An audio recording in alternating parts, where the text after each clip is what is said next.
back to Wild and Free Art.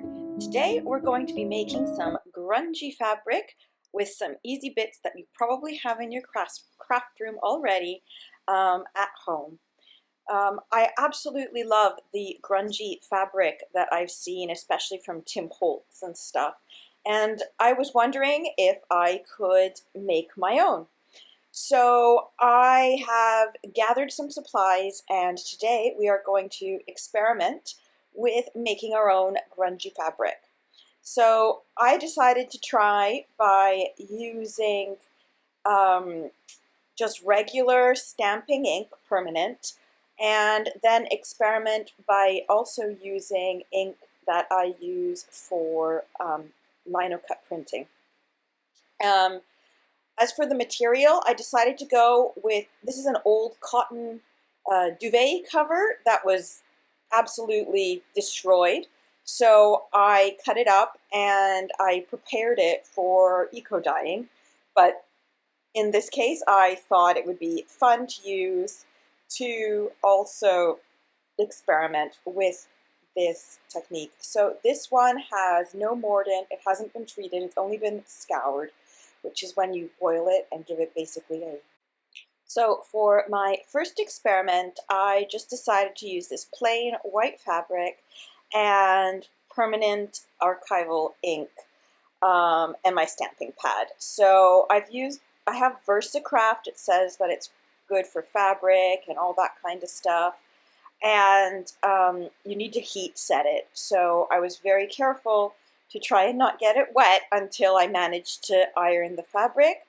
And here I just basically took some of my stamp collection that I thought would make a nice pattern, and I just dabbed on the ink and did some random stamping.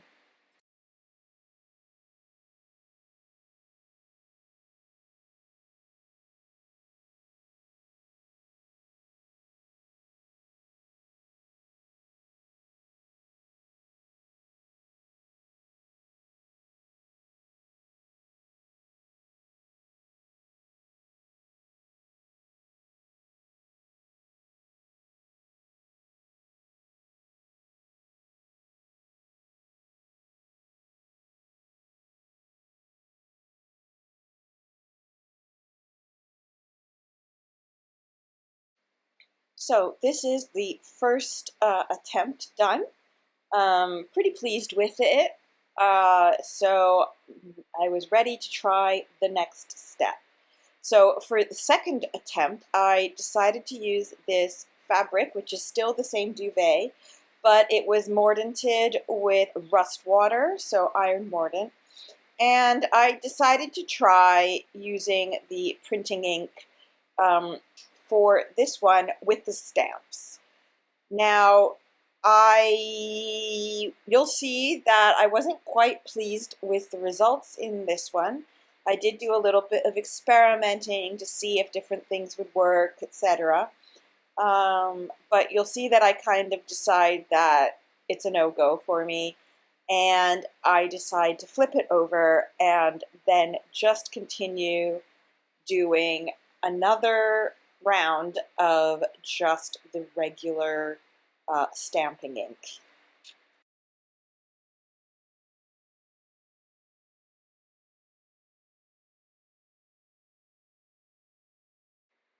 So in this round I decided to also try using the stencil, and I'm quite pleased with how the stencil looked. So this one is done with stencil and stamping.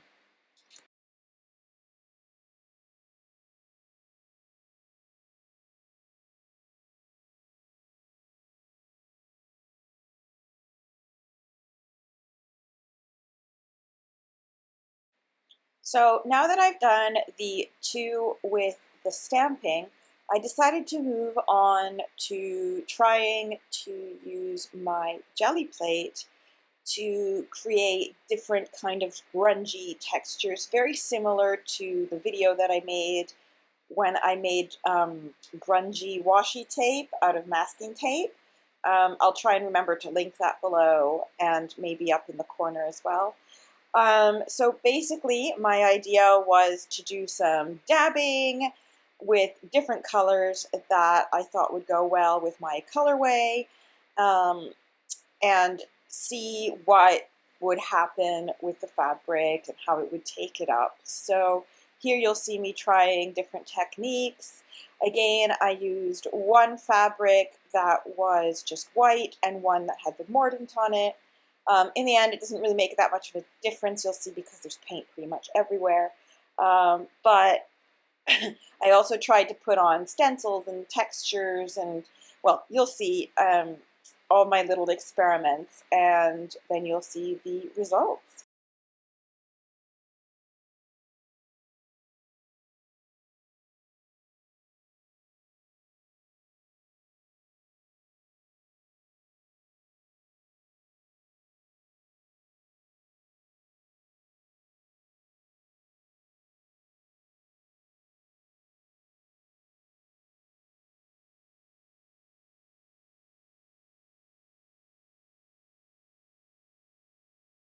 So what you don't see is what I did after I did all of this printing, and I'll just tell you now.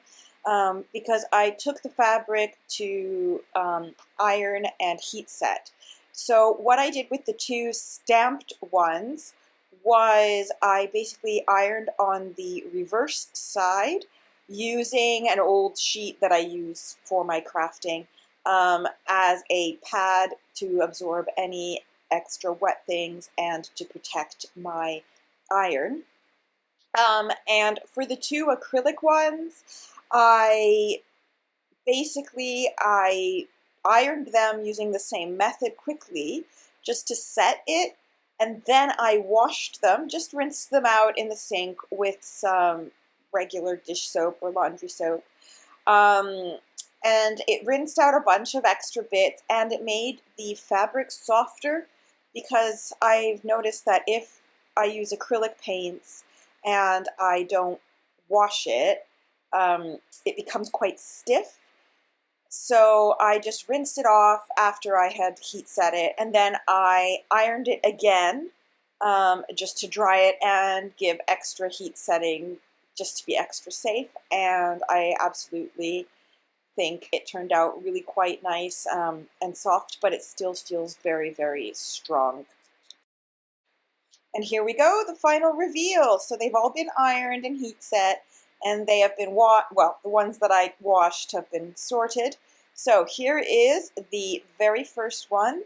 So again, this was just using regular permanent stamping ink on a plain white cotton duvet. And I'm quite pleased with it. It's really soft, it's really quite nice, and I kind of like how the pattern came out. So this is the reverse side that I did with just the printing ink, and I did not like that. So this is the other side that I made with the stamping ink, and I absolutely love it. It's definitely one of my favorites. I like the grunge, I like the pattern that's come out. Yeah, it was definitely one of my winners on that one, on this side anyway. And now here come the two ones done with the jelly plate and the acrylic.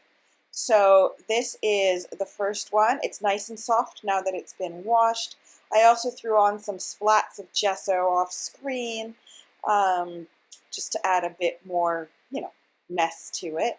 And I'm really quite pleased with how this one came. I mostly did rubbing on that one.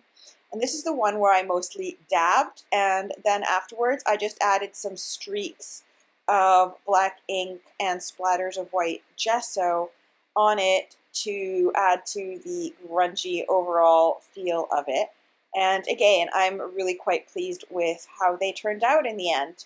So this is a really great way to use up some scrap fabrics and create things that are unique to you. I would really love to see it if you decide to try this. In the meantime, thanks for watching and happy crafting.